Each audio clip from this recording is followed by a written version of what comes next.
Hello there. This is a part 2 of hopefully a part 3 video series. If you haven't already, please go watch the first part, which I'll link in the description and in a pinned comment, if I can do that. I don't know, I'm a new channel. Anyways, please enjoy.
Also, make sure to like and subscribe and all that fun jazz. I really worked hard on this, and it will be much appreciated, but it's not mandatory.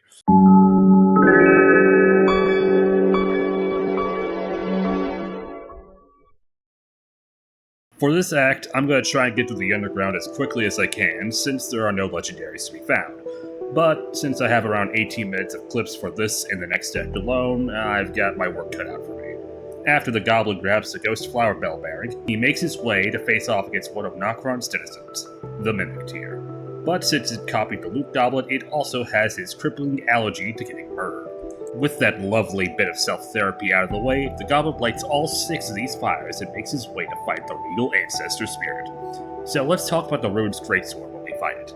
The Ruin's Greatsword has the highest strength requirement in the entire game at 50, and clocks in at a nice, crispy S scaling when fully maxed out. However, in turn, it has the second lowest physical attack rating and the lowest elemental attack rating out of all the Colossal Swords, while also being the second shortest. But the unique thing about the Ruin's Greatsword is that when you do a charged heavy attack, gravity rocks will shoot out from the ground and deal a bit of damage. And while this means you'll be doing more damage on average, there is a fatal flaw there that I'll talk about in a bit. The Ash of War, Wave of Destruction, can juggle smaller NPCs and enemies if you're able to get the timings right. This can trivialize certain boss fights and encounters. However, the skill isn't perfect. The damage is a bit lackluster in my opinion, and while the wave can go pretty far, it can obscure your vision. Now, onto that fatal flaw. Like I said before, the charged heavies can create an after effect on the ground that deals a bit of damage. That, combined with the heavy, means that, barring a pierce attack build, the Ruin's Greatsword can deal the most damage out of all the Colossal Swords, if I'm not mistaken. However, that's only the case if both attacks hit. Enemies and bosses that are more agile and have walking hitboxes will just ignore the flow rocks. This turns one of the strongest charged heavies in the entire game to one of the weakest. Kinda reminds me of the Black Steel Gladiator, where the guard counters have the same issue. In conclusion, it's still an amazing weapon, but if you want more versatility in a strength weapon, I would recommend the Watchdog's Greatsword. Its heavy infusion has the same scalings as the Ruins at only a minuscule difference in damage physically.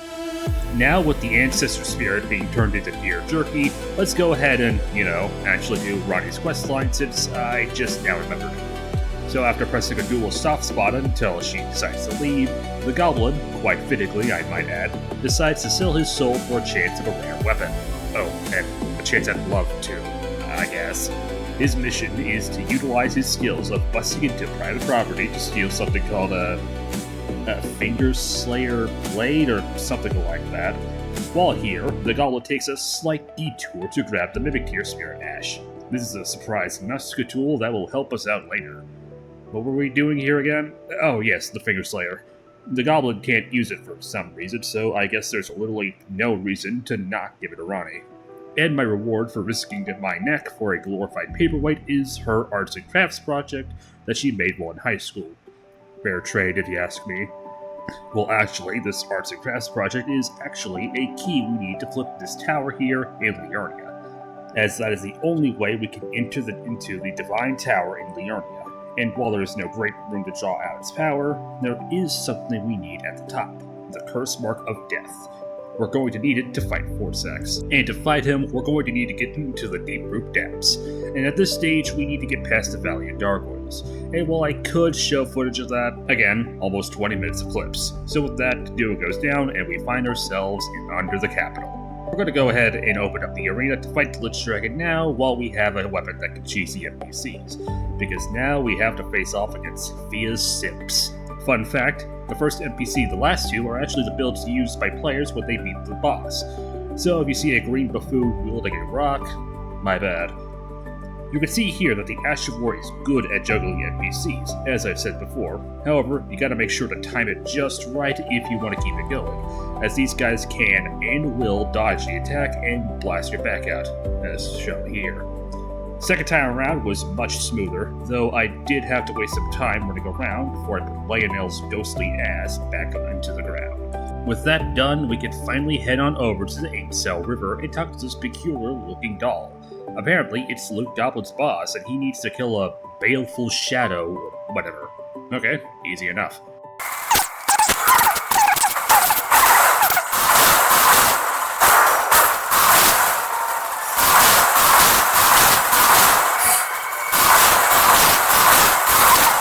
And just like that, it's dead. Now on to...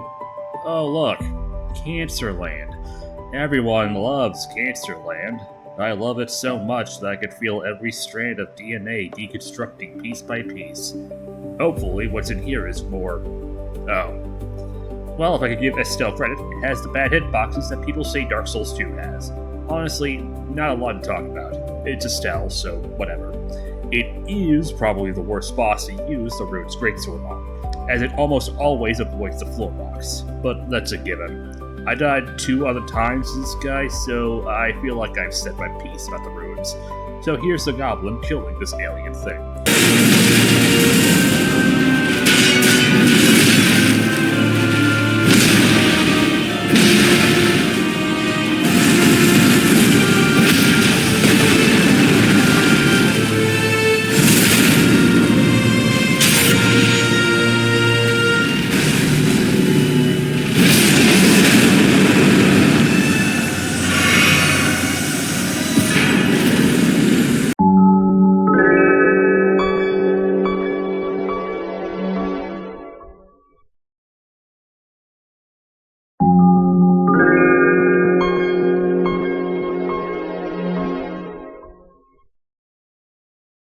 After we respect wield the Godslayer's Greatsword and get the second bell bearing, the goblin goes to test it out on the Godsgood Apostle in the Windmill Village. Now just a bit of a warning, since the amount of legendaries to get jumped from 0 to 4, things might be a bit out of focus, at least until I get them all. Anyways, let's see how the sword holds up. The main strength of this dex weapon is its skill. The amount of damage you can do, coupled with the black flame damage over time, can just melt bosses, but I'll talk more about that later.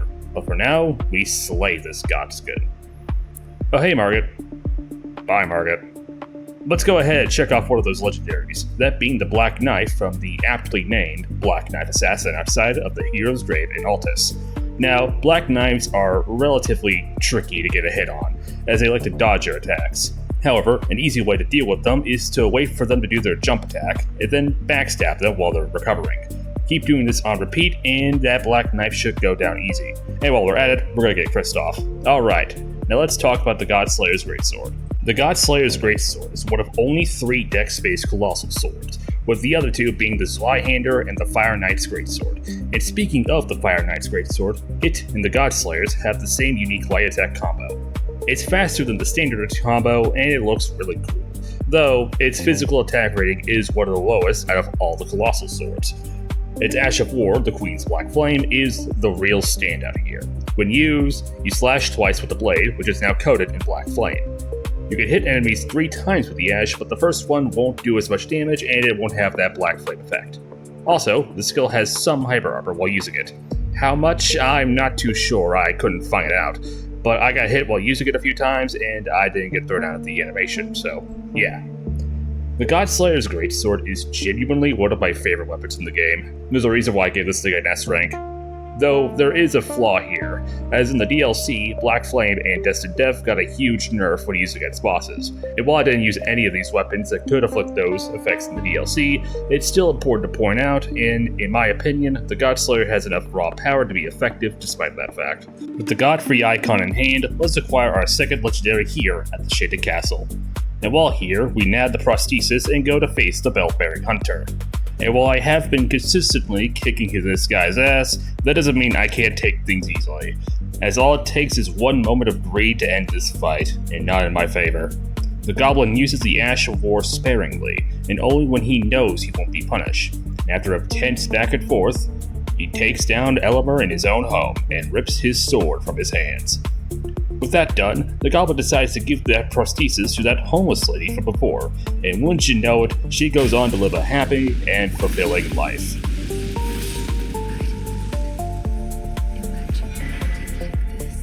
Let's get our final legendary pre-capital, as everything else is gotten during or post-Langdell. After making a duel into grilled glintstone gator balls, the Goblin goes deeper into this ruined cathedral to, Goblin, what are you?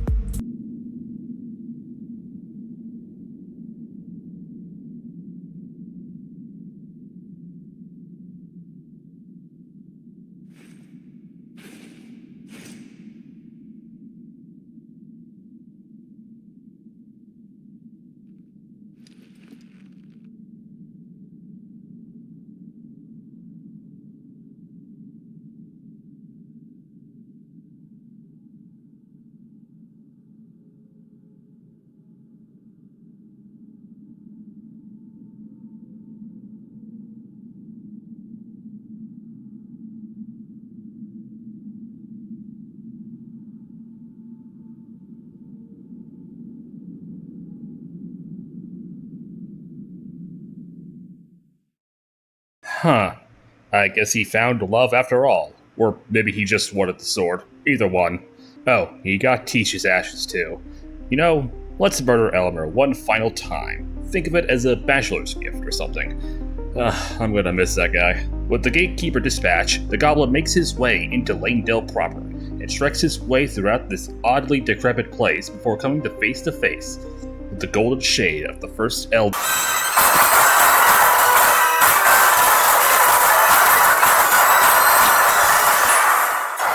Oh look, he's dead. Now that shade is bested, we can go down to the massive bolt of Grandsax and get the smaller one on top. As everyone knows, there are smaller things of every big thing. So, outside of kicking Sewer Moog's ass, nothing else interesting happened at the capital. So all that's left to do now is to take on the king.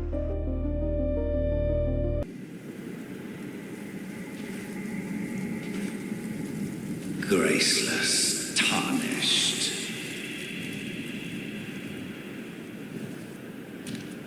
What is thy business with these thrones?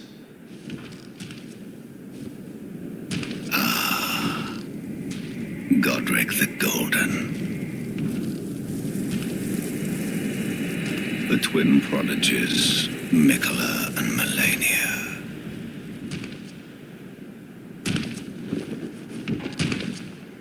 General Radahn. Praetor Rykard. Luna Princess Rani. Willful traitors, all.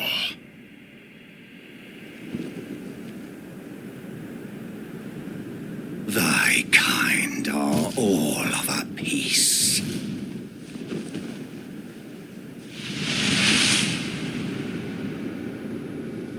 Pillagers, emboldened by the flame of ambition.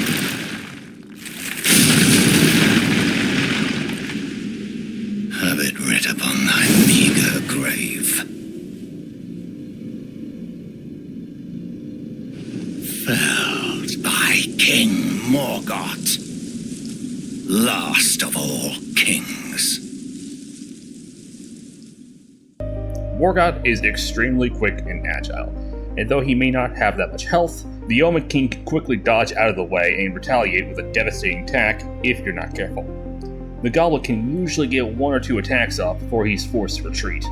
It's a brutal back and forth, but the inevitable must happen, for no king rules forever.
Just like in the Underground, there are no legendaries to get, so hopefully we can get through this fast. I'll be using the Bolt of Grain Sacks for this part, as at the time of recording, I thought it would help me out with Rykard. In hindsight, the Black Knife would have made things much easier, but whatever. For now though, let's test the Bolt out. I have mixed opinions on the Bolt that I'll get into later, but for now let me just say that it's alright, like as a stabbing weapon anyways. Lightning damage is in a bit of a weird spot when it's on a weapon. I feel like they didn't want to give lightning damage a faith scaling since they already have that with holy damage. But I don't know. The Death Knight weapons have faith scaling, so there's that. Anyway, you know what? Actually, let's just go ahead and talk about the Bolt of Grain Sacks. The Bolt of Grain Sacks has the 3rd highest dex requirement in the game at 40, which is essentially the soft cap. You would think with something like that, the scalings would be pretty good, right? Not really. The best you're gonna get is a C. Other than that, your damage is split between physical and lightning, with the bolt having one of the lowest physical and elemental damages of all the spears. Yay.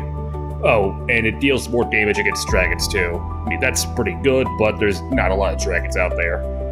The Ash of War, Ancient Lightning Spear, is the real standout here. When used, you throw a lightning spear that is quite possibly the longest reaching skill in the entire game. And like with most other skills, if you hold down the skill button, you'll deal more damage. When fully charged, it will knock smaller enemies down to the ground, and it can hit enemies that try to sidestep the attack, granted only if they're close enough. Honestly, I'm mixed on the Bolt of Grain Sacks. On one hand, its Ash of War is extremely good, and it does good damage on top of being a useful tool. But on the other hand, its low scalings and damage is a genuine hindrance for a weapon that requires 40 dexterity. I suppose that's the thing that's getting me, honestly. 40 dex is a steep ask for a weapon that is, scaling statistically speaking, mid. I checked. There are 5 legendaries that have their highest scalings being C, and the bolt is in the middle. I don't know. It's not a bad weapon. It's good, yeah. It's just not great, you know?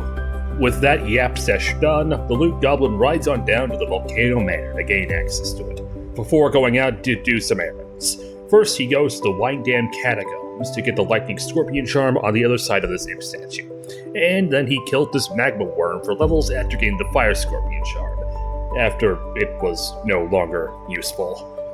Anyways, after we level up once, the Goblin agrees to do whatever this lady wants us to do to get access to the deeper bowels of the manor. Here's a showcase of the Bolt's strengths. Whenever I said this was a lightning sniper rifle in my rankings, I genuinely meant it.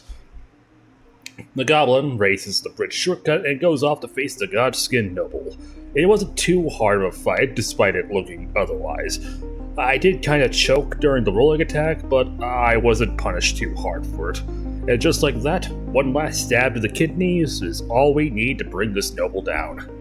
With further access to the manor available to us, the Goblin uses 2 Stone Sword keys to not only get the Dagger Talisman, but also a +7 Somber Stone. Well, there's no delaying the inevitable, right? Let's go face Rykard. We're doing some good damage here, and the range is great, but remember, we gotta go through 2 health bars. And since this fuck-ass snake could kill me in a few hits, it's not surprising to say that this one fight took around 8 minutes of my life that I'm never going to get back. And nonetheless, one final bolt and the first phase is done and over with.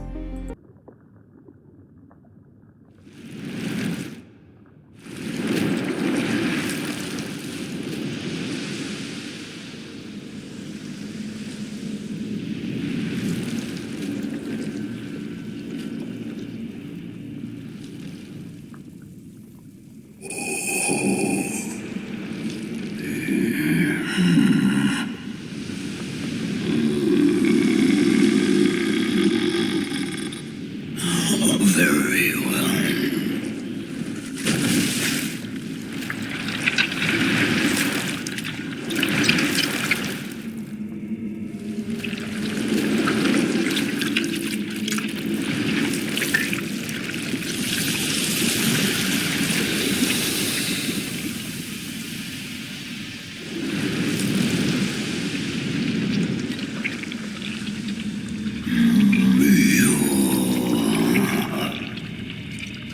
Join myself and King as remedy. Together we will devour the very corner.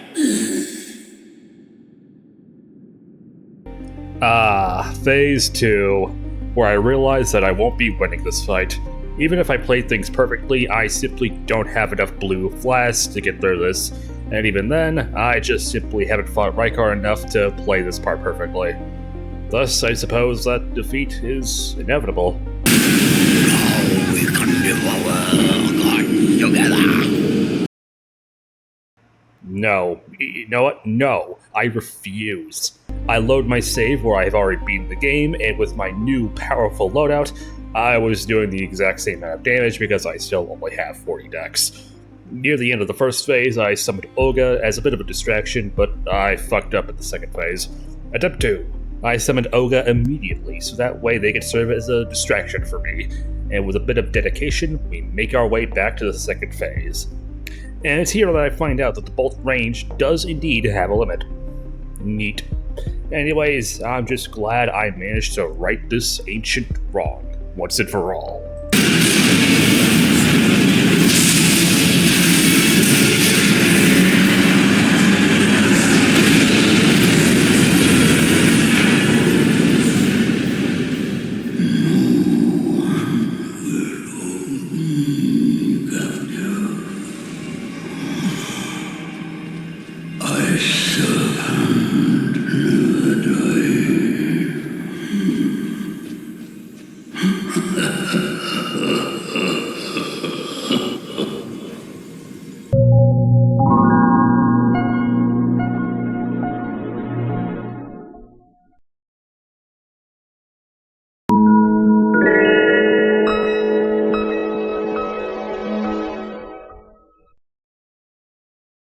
Look out, here comes a lightning round.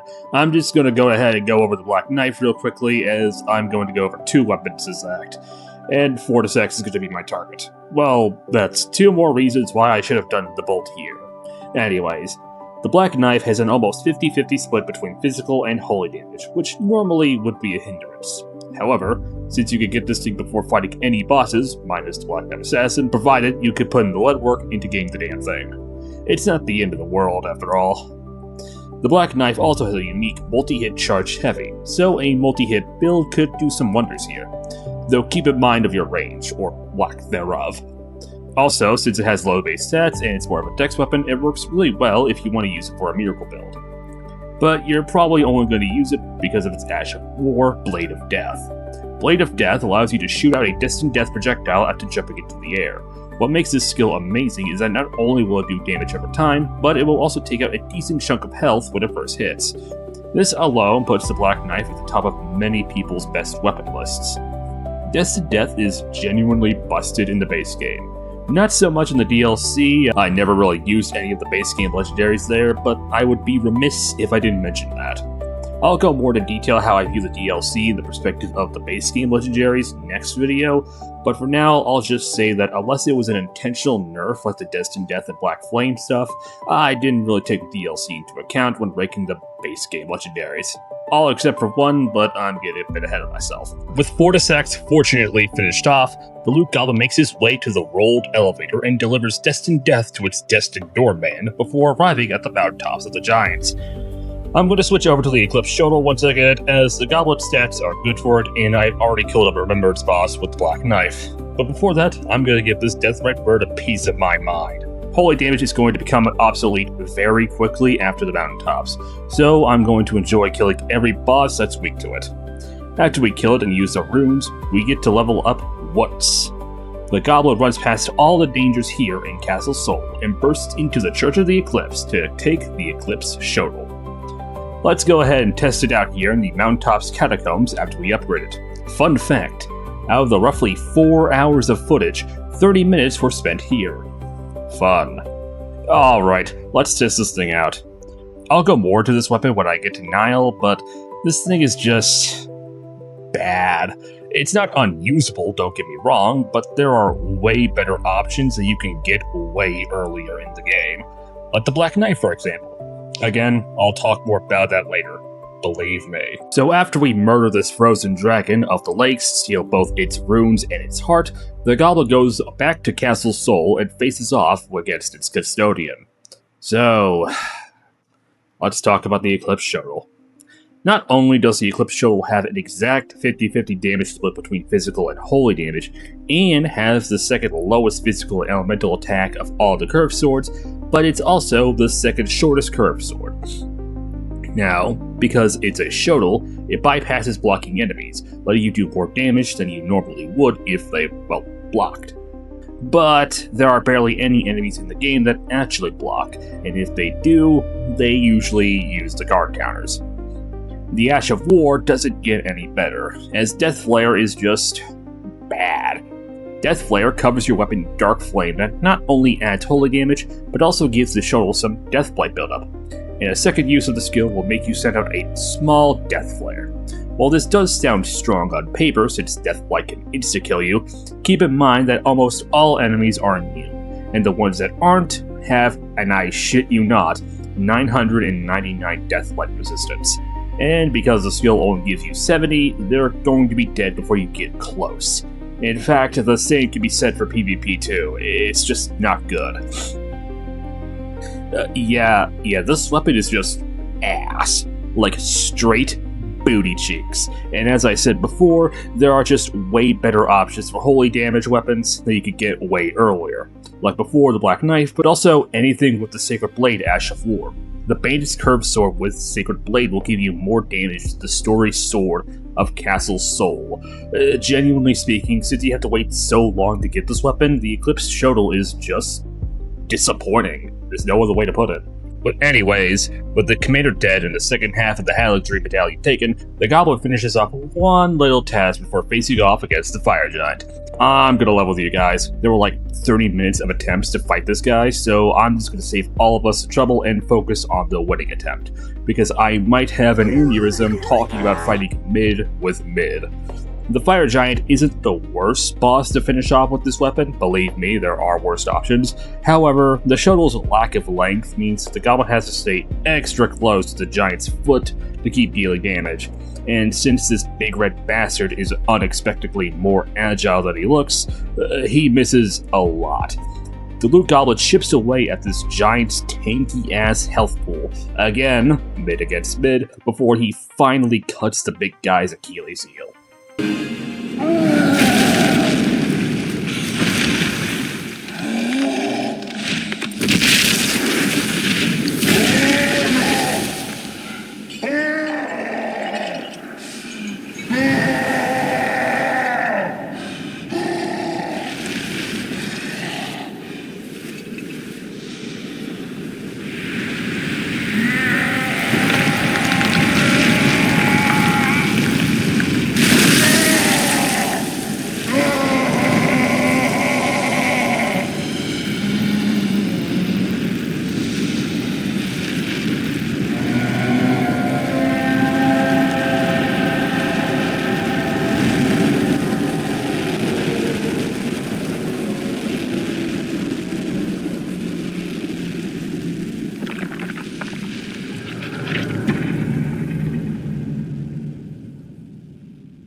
Phase 2 is genuinely a slog to get through.